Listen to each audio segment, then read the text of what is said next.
I want to make it very clear in the beginning, I'm not anti-government. I don't believe in terrorism. And I want to make it especially clear that there are a lot of good people in the FBI and the CIA, naval intelligence, army intelligence, military intelligence, NSA. Unfortunately, there are a few key people in key positions who have made a difference, a big difference, in what's happening in America today. So, looking back, my personal experiences, I retired from the FBI March 1979. At that time, I was in charge of the FBI Los Angeles Division. I had more than 700 personnel under my command.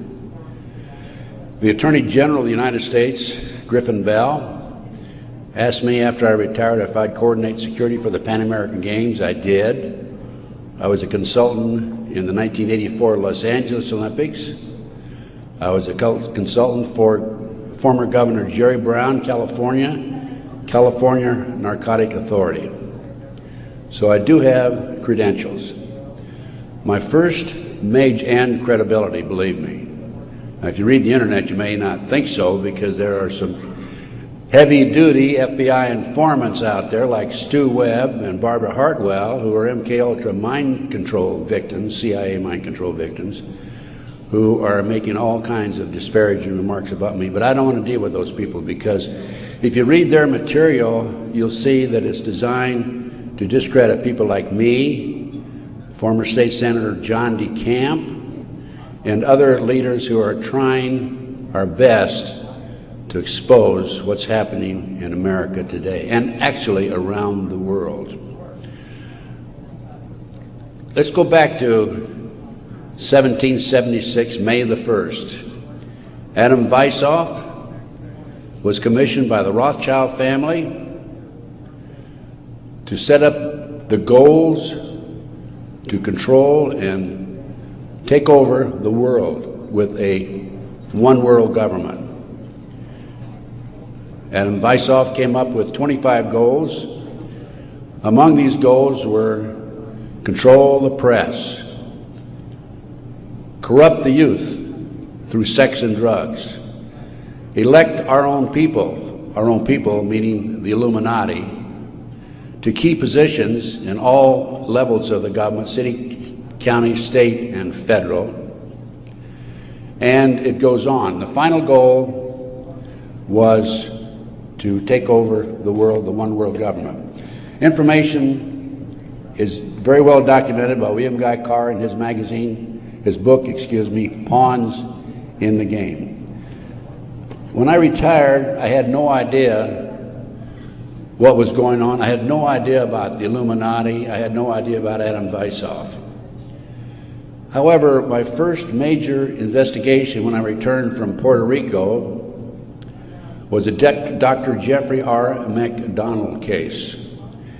He's a former Green Beret doctor who was convicted of murdering his wife and 2 children at Fort Bragg, February 17, 1970.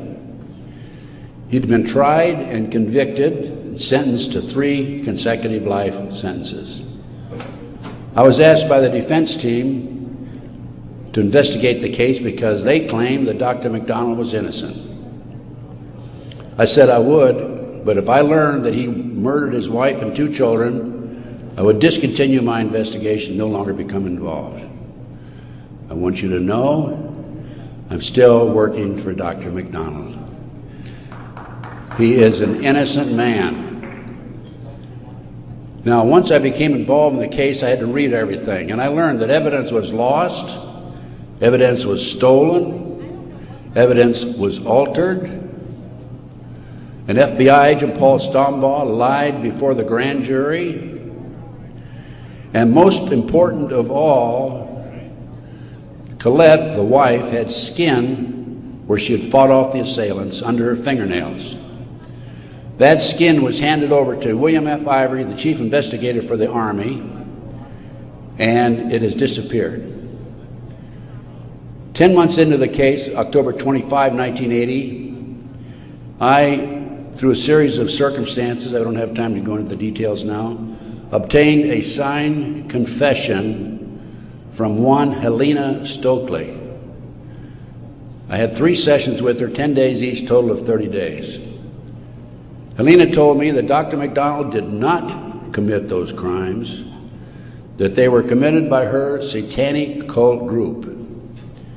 And I said to myself, what's this all about? I don't know anything about Satanism.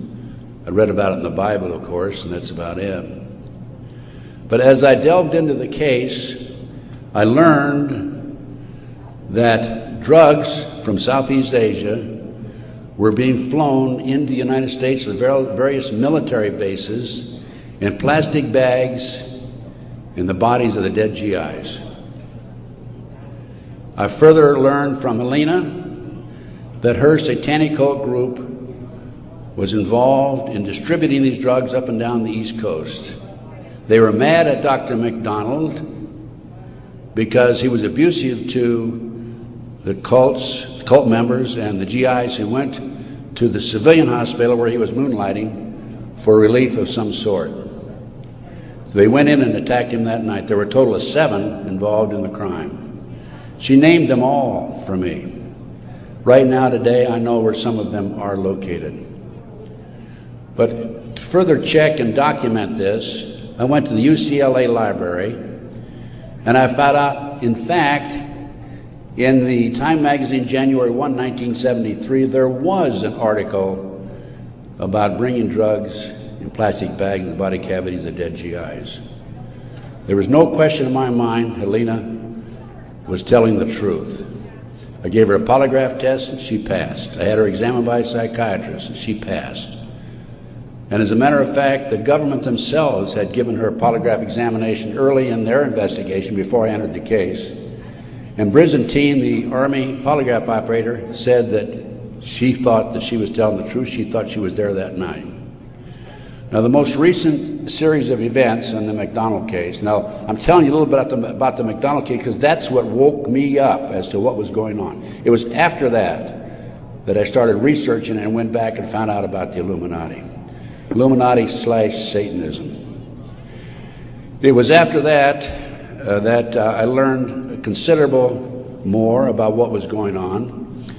And the most recent information, Dr. McDonald, who's been in the penitentiary for some 25 or 26 years now, appeared before a parole board just 2 days ago, his first that he's ever appeared before a parole board. And the reason he had never appeared before is because, in his opinion, had he appeared before, it would be an admission of guilt.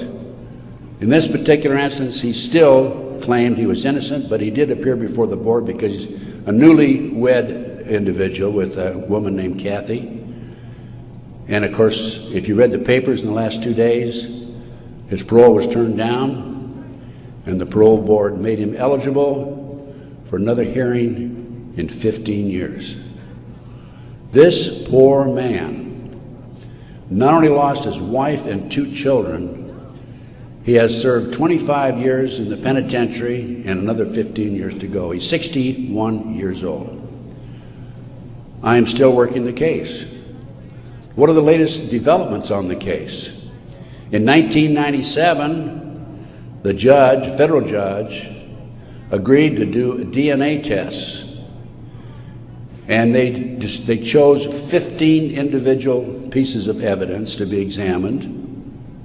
However, the judge said that when you open the evidence envelopes, only the prosecutor can be present.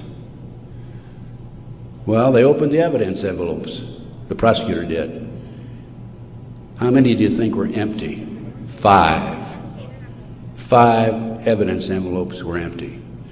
The skin under Colette's fingernails would have established Dr. McDonald's innocence alone. Now we have DNA authorized in 1997. Here we are in 2005. They still have not completed the DNA test. From the McDonald case, the next case I worked of a major consequence was the McMartin preschool case in Manhattan Beach, California. The children there claimed There were tunnels under the school. They were taken into the tunnels and through the tunnels up into the trap door of a bathroom in a triplex next door, placed in automobiles, and prostituted in the community. These are 2-, 3-, and 4-year-old children before they entered kindergarten.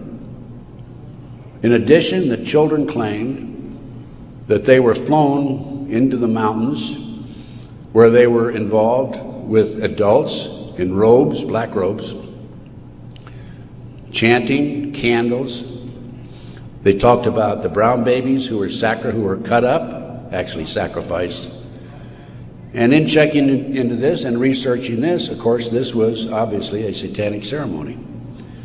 The McMartin family, who owned the preschool, they were tried of Dre Bucky and his grandmother. The grandmother was acquitted, hung jury on Ray Bucky. The second trial, another hung jury. I had an opportunity in 1990 to gain control of the school. Now, the school had been given to Danny Davis, the defense attorney, and he had sold it, even though he made $15 million on the case, by the way. He had sold it to a contractor who was going to tear it down. When I learned this, I contacted the contractor. I said, I want to be given an opportunity to go on that school and look for the tunnels. The authorities had looked for them in 1987. They said they could find no tunnels. Along with some of the parents, we hired Dr. Gary Stickle, UCLA archaeologist. He hired his crew and brought them in.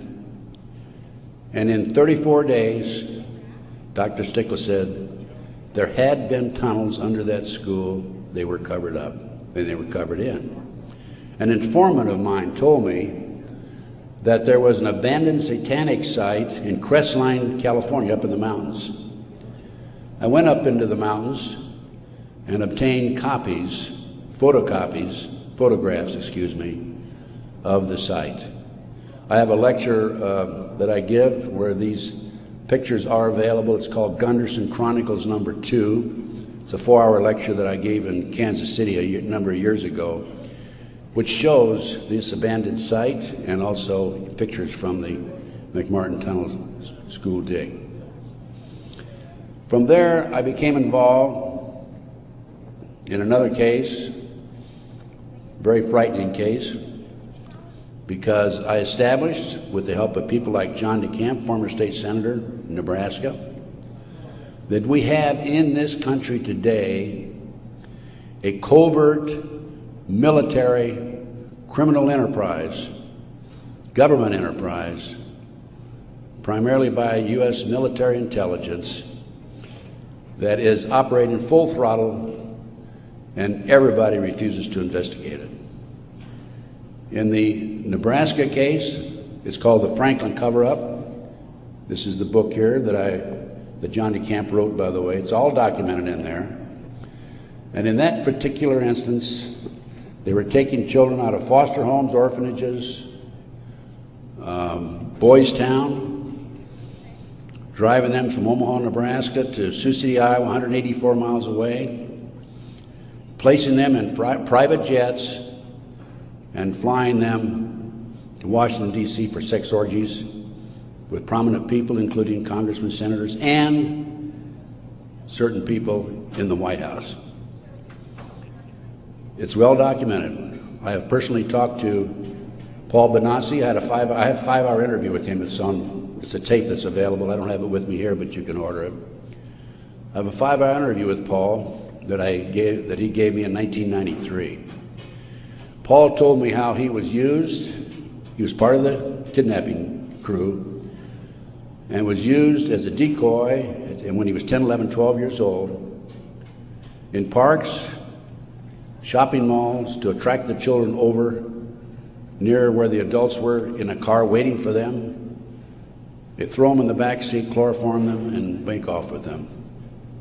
Paul also told me that these children, many of them, become sex slaves Many of them are used as toys. The boys, they call the boys toys. I don't know what they call the girls.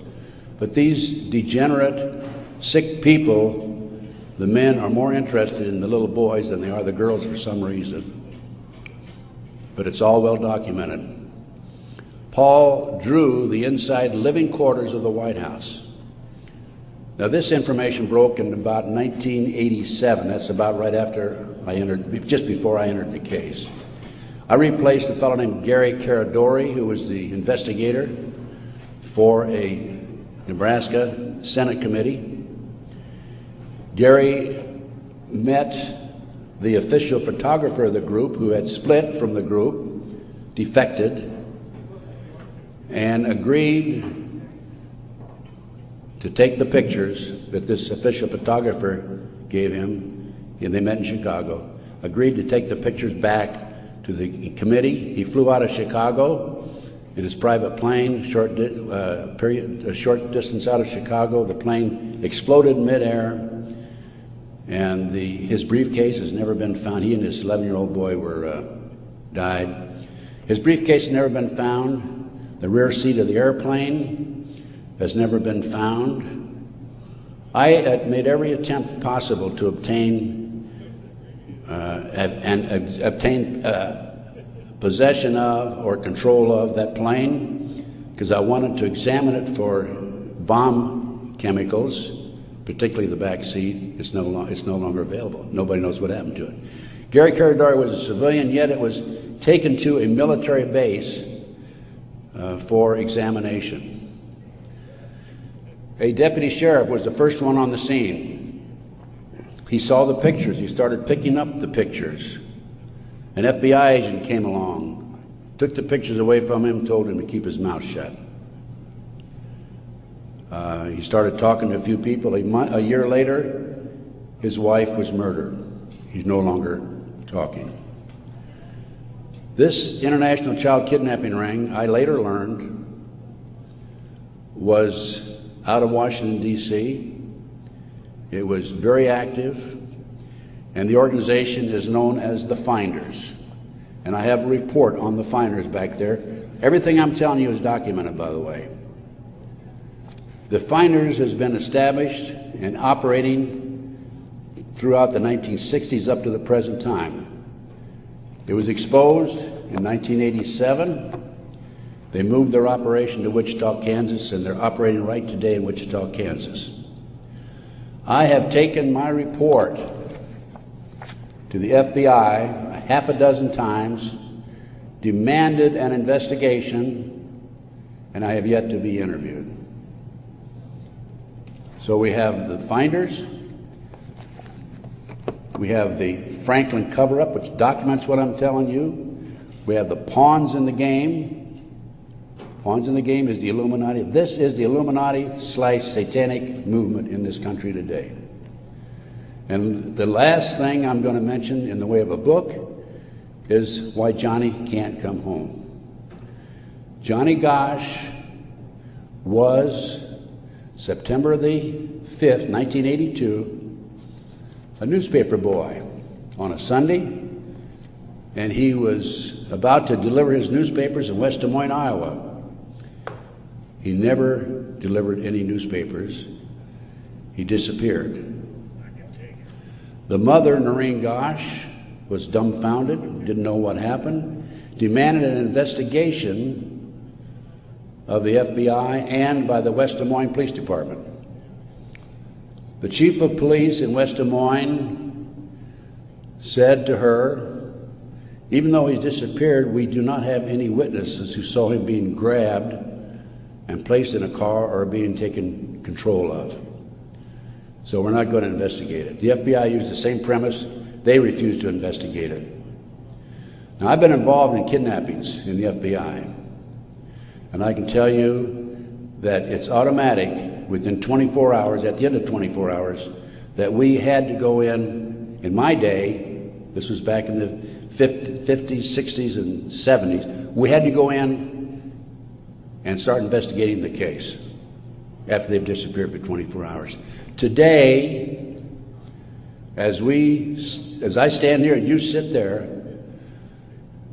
The children are disappearing in this country at the rate of 83 per hour. That's over 700,000 children a year. Now, I can go back to July 1982. The Reader's Digest claimed there were 100,000 children disappearing every year. There's another statistic that I find very interesting, and that is that it is estimated 2,500 children are kidnapped and murdered in this country every year. That's an unbelievable figure. Yet, the FBI refuses to investigate it. Now, after the Nebraska case, and part of the Nebraska case, most recently, we have a young man named Jeff Gannon, who has appeared in the White House using a fraudulent press pass. This has happened within the last month. Certain people in the White House were questioning him and were suspicious of him because when he would engage in a press conference with the president, President Bush, he was asking what they called soft questions. Soft questions meaning the president would have an answer for them, he'd look good. Somebody started checking into his background. They learned that he was actually an individual named Jim Guckert.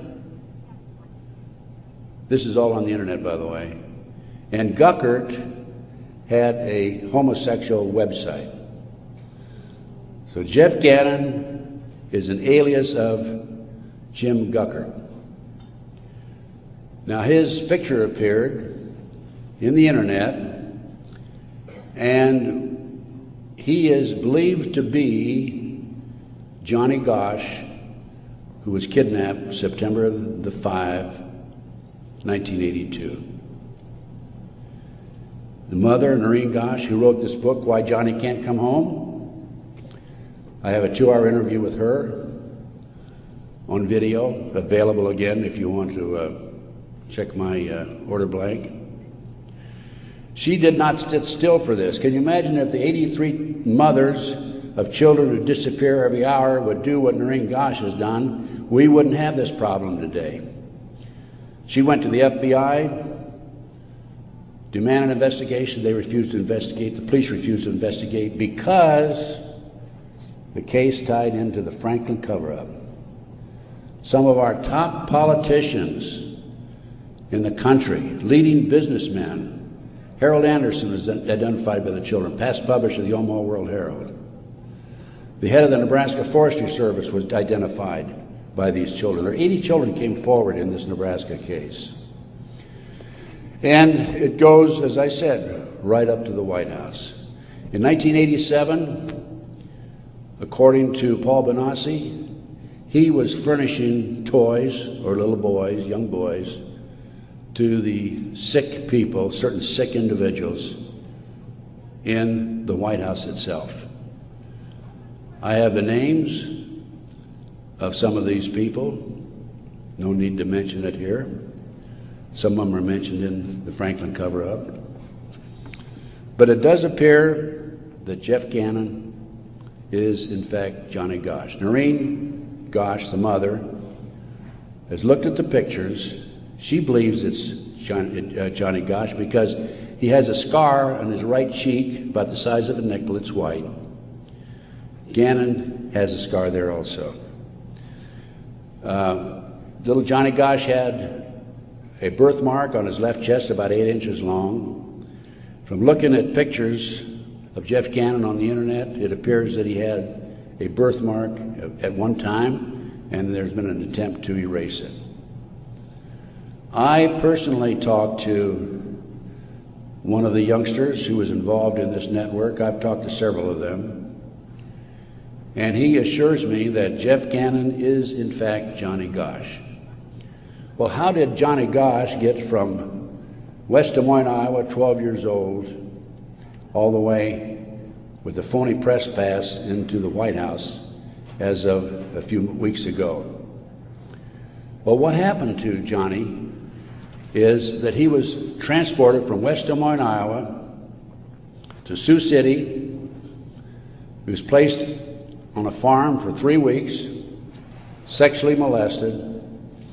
He was taken to the mountains in Colorado, placed in a cage in a house of some sort, or a cabin, and then later he was used as a sex slave. They didn't kill him, they didn't sacrifice him, although a number of these kids are sacrificed in satanic ceremonies.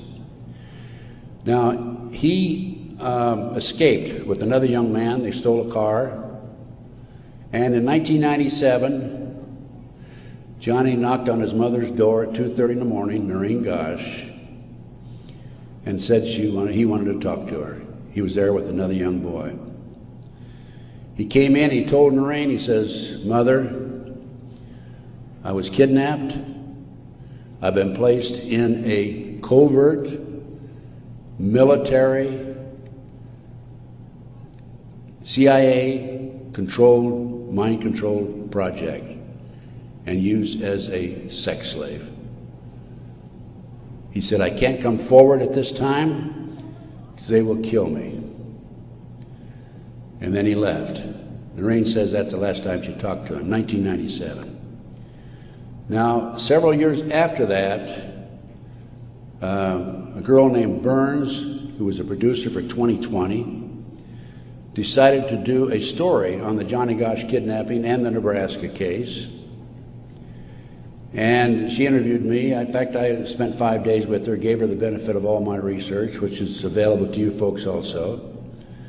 And then she got a lead that Johnny was hiding out on an Indian reservation in northern Minnesota. She went there and flushed him out, and he basically went into hiding, and now he shows up at the White House. He was a mind control victim.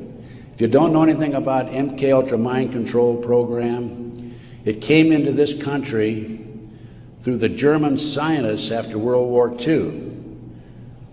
They were involved with the Nazis during the war and prior to World War II in developing robots and individuals to be used on command for anything that they wished, including assassinations and other nefarious activity.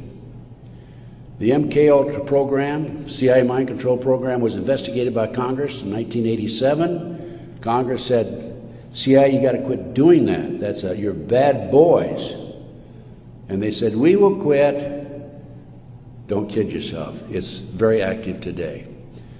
There are people like Barbara Hartwell out there who are mind control victims. She's another one who's been bashing me.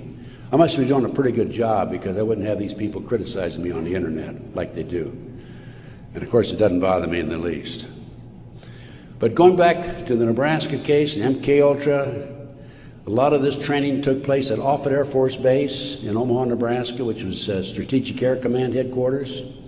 You recall after 9/11, the president flew to, I think it was the south, someplace in Louisiana or New Orleans, and then he flew to Offutt Air Force Base in the afternoon of September the 11th, 01, and they had a party there that morning at 9:30 in the morning. He missed the party. He was sorry he missed the party. Warren Buffett was there, by the way.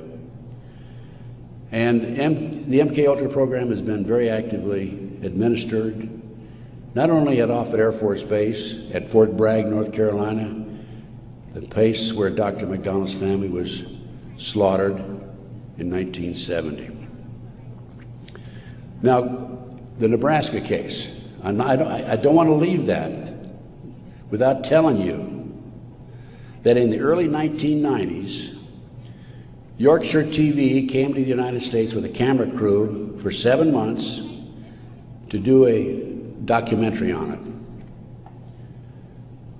They went back to England, produced the documentary, and they brought it over into the United States. It was listed in the TV guide to be aired on May the 3rd, 1994.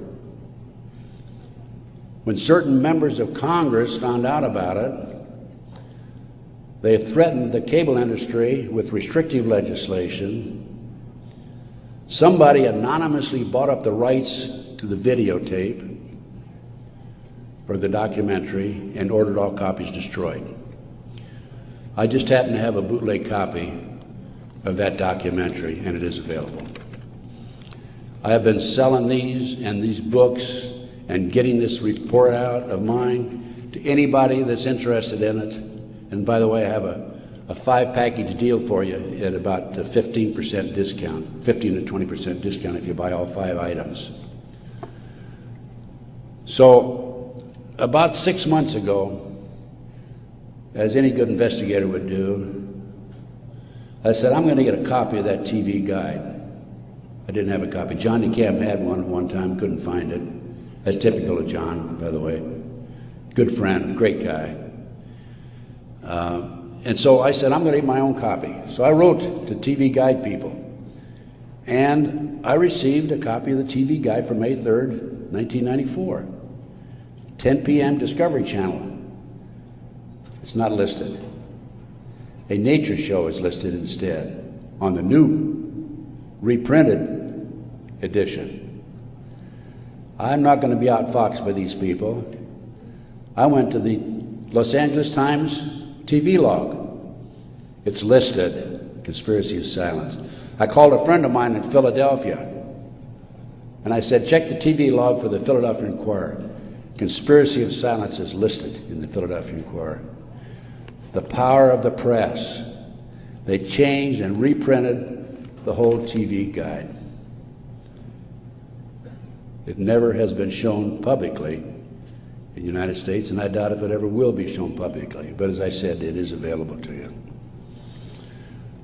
Now, that's not the end of the story for me, because I am continuously probing, continuously working, continuously talking to various sources and putting it on paper and documenting and getting the word out. This is the direction that we have to go. Americans, for the most part, are oblivious to what's really going on behind the scenes. One of the things that, in addition to the McDonald case, that got me thinking was the Jack Kennedy assassination. So I checked into that, and by the way, I used to be in charge of the FBI in Dallas, and also I was in charge in Los Angeles after Dallas. So in checking into the Jack Kennedy assassination, I learned, no question about it, that it was a joint hit by the CIA and the Chicago mob. Sam Giancana, head of the La Cosa Nostra in Chicago, 3 days before he was to testify before Congress, was shot and killed, murdered. This encouraged me to do some more checking into some of these national terrorist acts that have taken place and other cover-ups in the United States. I interviewed the naval intelligence officer who on December 4th, 1941, received information that the Japanese were going to bomb Pearl Harbor. We had broken the secret code of the Japanese. He told me personally, on December the 4th, he gave it to his superiors. They passed it up the line. After Pearl Harbor, he was subpoenaed to testify before Congress. His boss called him in and said, don't worry about it, don't respond to the subpoena. Someday you'll know why. He never did testify before Congress. And he recently passed on, by the way. So we have not only a cover-up in these other areas, but looking at the national picture, Pearl Harbor. And look at Waco. The military was involved in destroying and shooting and killing, and also the FBI, women and children in Waco. They used tanks, military tanks, in violation of posse comitatus, which is a law that says the military cannot be used to enforce a civilian population. They got away with it. There's an interesting story. I did some research on Waco. As I've told you, I've done a lot of research.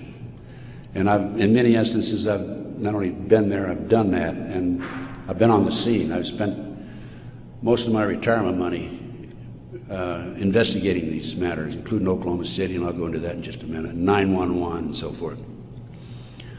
But in Waco, there were 4 BATF agents who were shot and killed.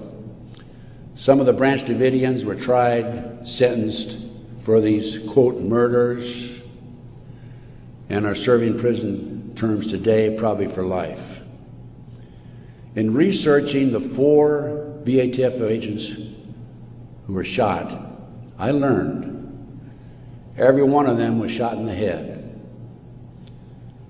Now, for those of you who have been in the military, that's a sniper shot, no question about it.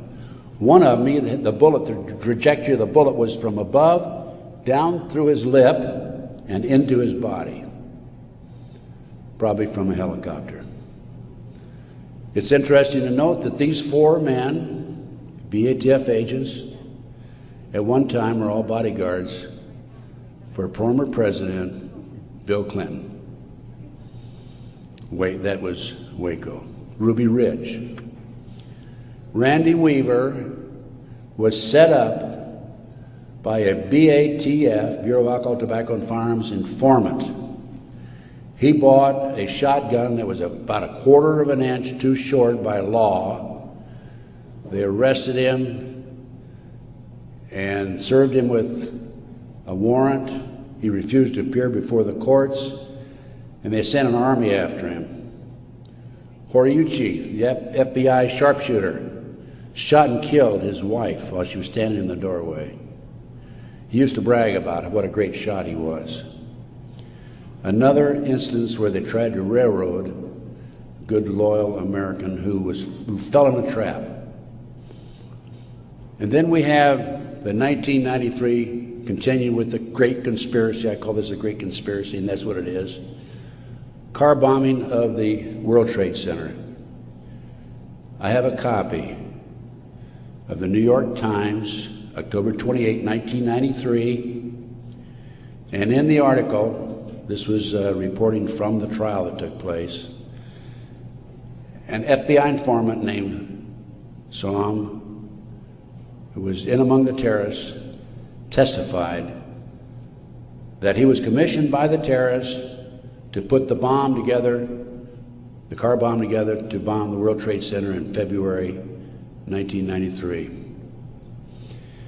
And fortunately for him,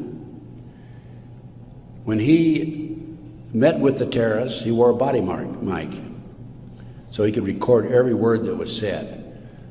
Unknown to the FBI, when he met with the FBI, he also wore a body mic. That was probably what kept him from being set up and framed and sent to prison. This is actually in this newspaper article. He went to his FBI superiors, says, I've been commissioned to put the bomb together. We're going to use a dummy bomb, aren't we? And he was told by his FBI superiors, no, we're going to use a real bomb. Now, I don't understand why Congress and Senate, investigators, and our leaders in Washington, D.C. are not jumping up and down over that situation. The FBI not only knew in advance of the car bombing, they furnished the ingredients for the bomb. Why doesn't somebody take some action in that area? Why doesn't somebody investigate this international child kidnapping ring being operated by the CIA? Why are these congressmen voting on bills like the Patriot Act, which takes away many of our constitutional rights and civil liberties in the best interests of, quote, protection for our country and protection from the terrorists? Let me tell you something, ladies and gentlemen. There are people in our government, a rogue outfit, whatever, I'm not sure, who are actually behind these terrorist acts. And the reason they're behind the terrorist acts is so they can pass bills like the Patriot Act. And the reason the congressmen and the senators vote for these stupid bills, stupid by our terms and our definition, is because many of them have been set up and framed through sex and drugs. So then we have Oklahoma City, 1995. I personally made 2 trips to Oklahoma City. I investigated Oklahoma City. Because of my report, the defense attorney for Timothy McVeigh sent 2 of his investigators to interview me. I spent 4 hours with them. Actually, I got a lot of information out of them. For example, they told me that they were allowed to tour the remains of the Murrah building in Oklahoma City in the presence of a U.S. Marshal, but they were not allowed under any circumstances to take soil samples or to pick up any evidence for examination. Stephen Jones was their attorney. I heard that they were going to tear down the building. Now, you can trace bombs through what they call the taggants, the chemicals. When I heard this, I called John DeCamp. I said, John, we've got to prevent that building from coming down. And I actually called an outfit in Chicago, the Pat Kennedy Group, who were specialists in examining evidence of this type. And John called McVeigh's attorney, Jones, and because John had a client he was representing who was involved in the case, Jones said, I'll handle the paper, we'll have a hearing, we will prevent that building from coming down. The next thing we heard, the building was coming down. John called Jones, what's going on? And he had no good answer for it. That was evidence. I've been at many a crime scene. It is critical that the evidence be preserved. That was a huge cover-up. McVeigh wrote a letter to his sister. McVeigh was in Special Forces. The government says, military says, oh no, he flunked out. He didn't flunk out. He was recruited out of Special Forces, according to him, a letter he wrote to his sister, to be trained to be a CIA assassin and also to work for the CIA international drug operation, both against the competition and for the CIA pro-drug people. McVeigh was, in my opinion, an MK-Ultra mind control victim. He was visited in prison in Oklahoma and in Colorado by Dr. Jolly West. This was secret, by the way. I happened to find out because I made some phone calls to the right people. Jolly West was one of the foremost leaders, along with Sidney Gottlieb, in the CIA's MK-Ultra mind control operation. Why would somebody like Jolly West go interview McVeigh, not only in Oklahoma, but also in Colorado during the trial? Because he was a mind control victim himself. At one time, it was reported, I think in the U.S. News and World Report, that McVeigh had a microchip in his buttocks. Our military reportedly have been using microchips to keep track of their soldiers. The bomb in the truck allegedly was a fertilizer bomb. The government first announced that it was a 1,500-pound bomb and then a 2,500-pound bomb, and I think it ended up being 4,800 pounds. That bomb that was in the truck destroyed half the building. A 4,800-pound fertilizer bomb, ammonia nitrate fertilizer bomb, dissipates and did not have the potential, the possibility of destroying that much of the building. After the Oklahoma City bomb went off, I had a call from a friend of mine, Michael Riconosciuto. For those of you who are making notes, look up in the internet, R-I-C-O-N-O-S-C-I-U-T-O. Michael Riconosciuto. I've been working with Michael since the early 1980s, 82, that's when I first met him.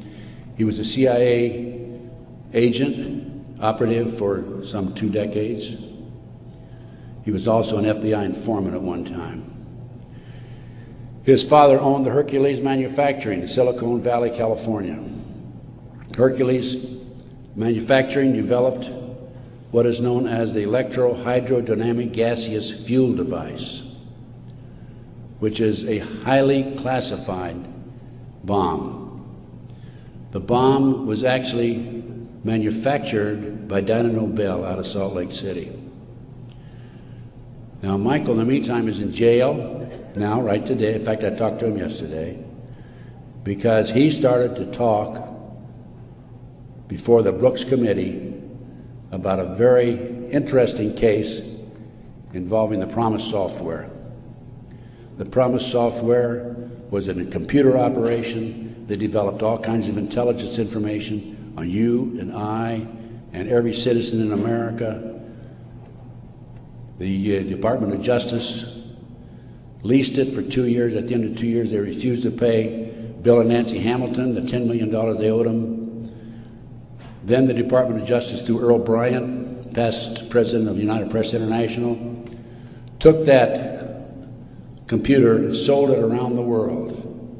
Sold it to the French, to the English, Israelis, the Canadians. Unknown to these foreign countries, the officials in these foreign countries, there was a trap door in the computer. Very clever, huh? A trap door secretly allowed us, the U.S. government, to retrieve all the information they developed. Michael Reconnaisuto was the CIA agent who developed the trap door in the Promise software computer. And when Congress started to investigate it in the late 1980s, they called on Michael, and we want you to testify. Michael received a threatening phone call 2 weeks before he was to testify. He claimed from a fellow named Vietnix, Peter Vietnix, U.S. Department of Justice, if you testify, you'll be sorry. Michael testified anyway. A few weeks later, was arrested for drugs, is now serving a 30-year prison sentence because he dared to expose these nefarious activities by this rogue criminal enterprise operating within the confines of the U.S. government. Now, I got off a little I gave you a little background on Michael. Going back to Oklahoma City now, I want you to understand who Michael is. He's not some guy walking down the street with a grocery basket looking for a recycling center, okay? He has credibility. Now, Michael called me right after the Oklahoma City bomb went off, and he said, Ted, he called from prison, by the way, that's my bomb, meaning that Hercules developed it. That was not an ammonium nitrate bomb. Now, when that bomb was tested in 1982, I happened to be with a group of intelligence agents in Palm Springs waiting for the results of that test. It was tested in Area 51. It was underestimated because the power, it was so powerful that 2 of the technicians died. They underestimated the strength of it. This, I'll call it a barometric bomb. This barometric bomb, according to Michael, was what was in the car, not a fertilizer bomb. I have an Oklahoma City report on that.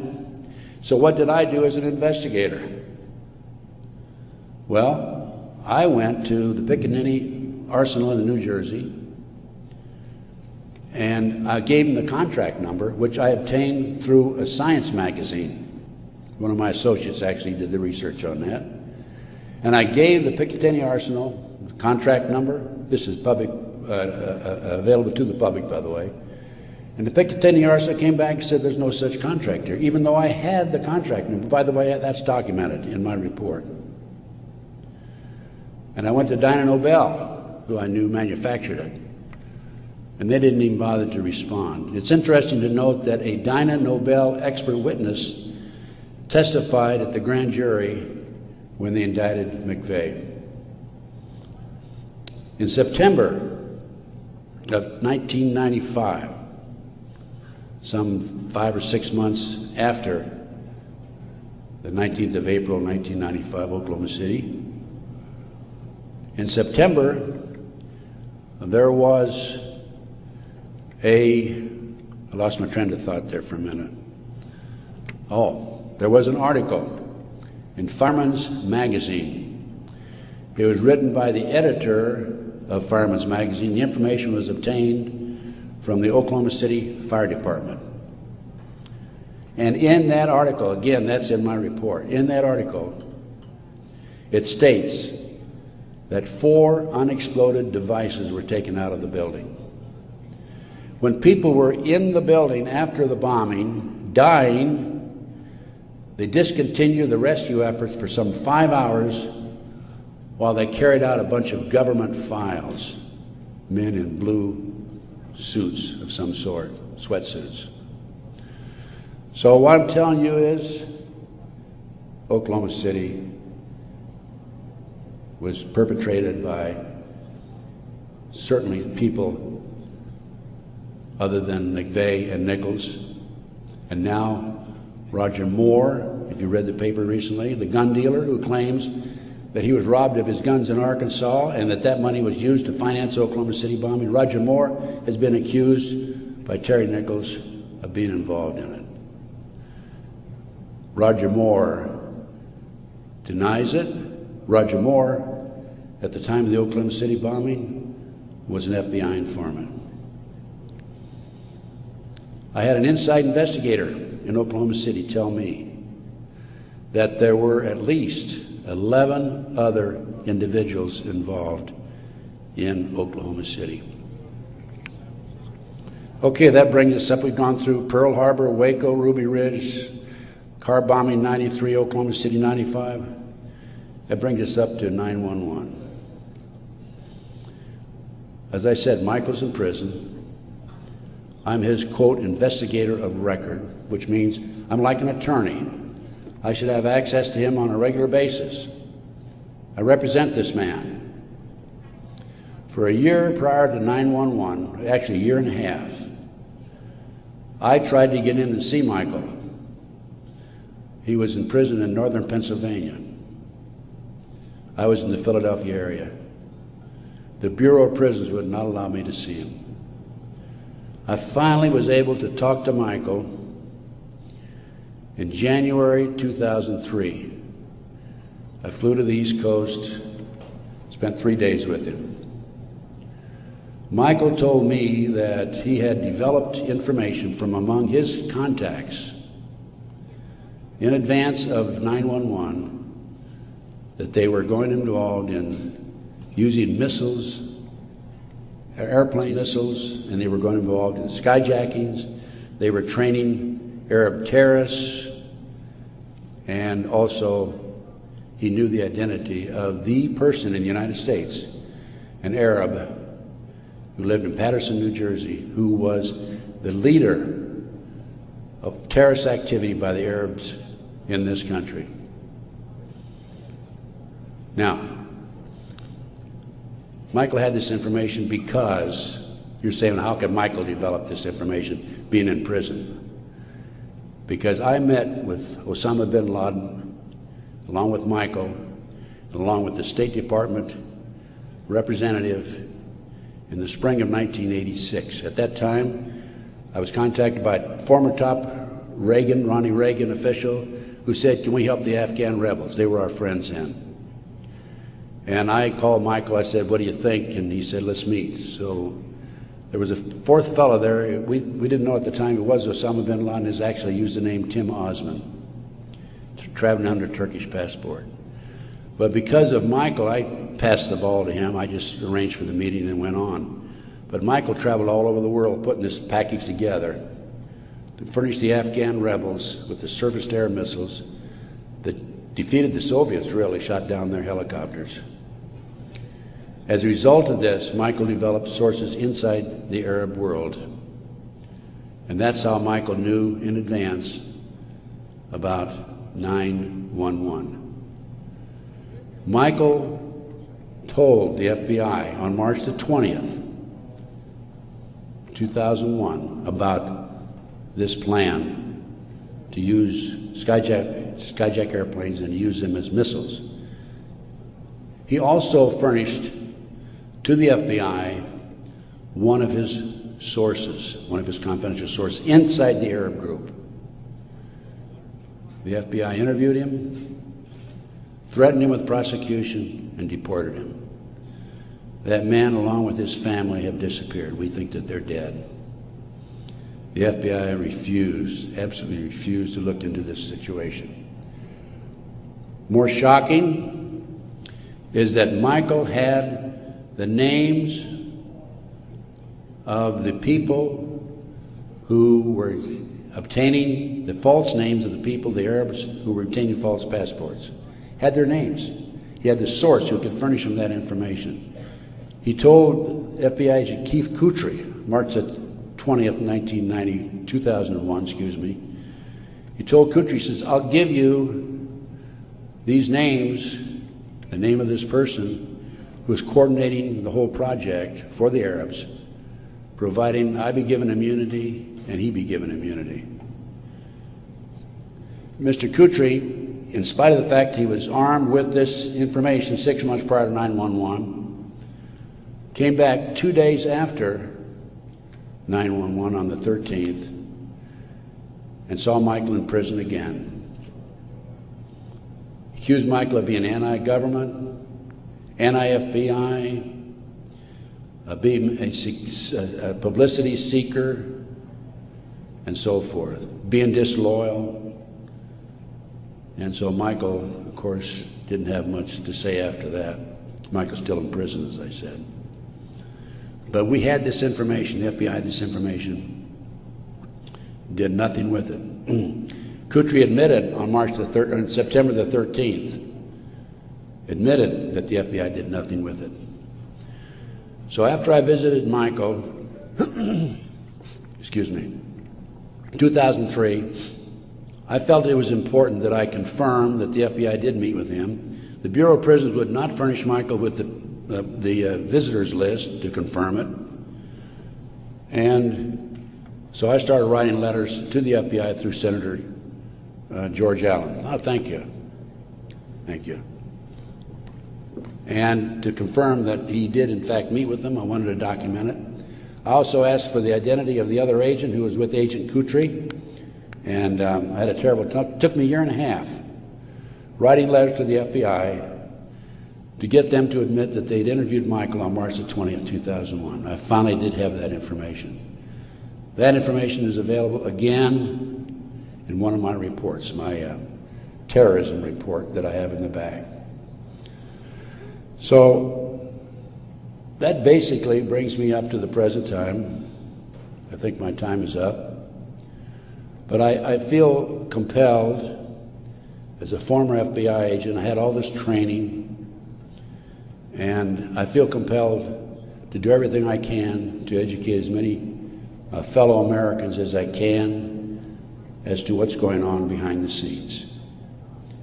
We have been operated and orchestrated primarily by U.S. military intelligence, covert criminal enterprise involving the FBI and the CIA, active in this country today. It's being covered up right from the beginning. They're using FBI informants to set up and frame people.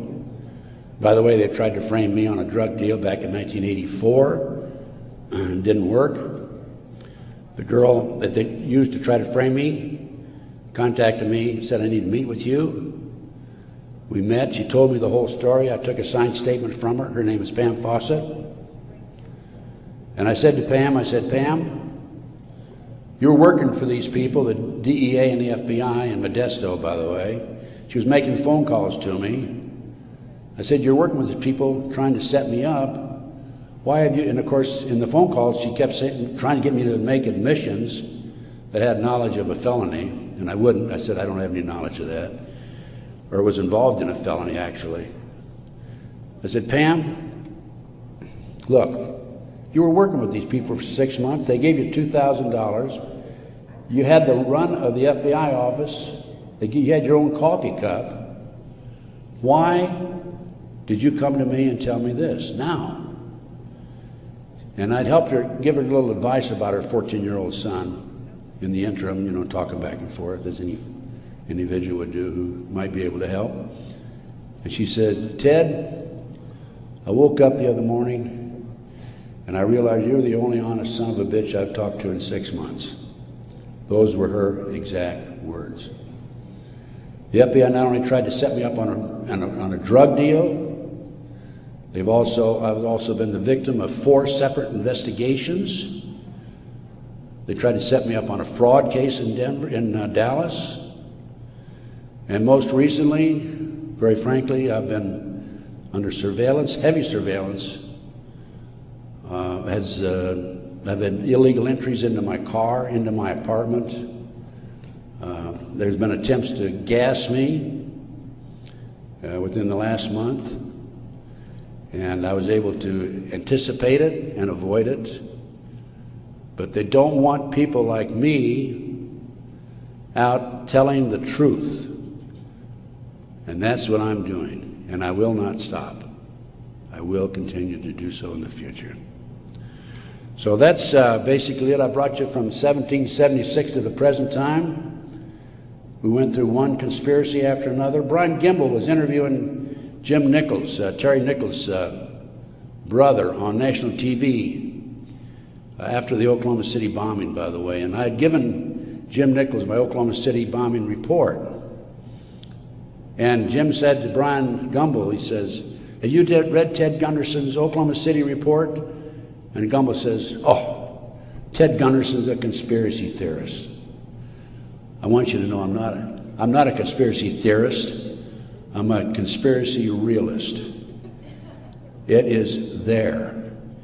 All you have to do is get your own website, get your own internet, go out. There's a lot of disinformation out there, but you can pick out what's really solid and what's really truthful. And I have 25 years of research on that back table back there.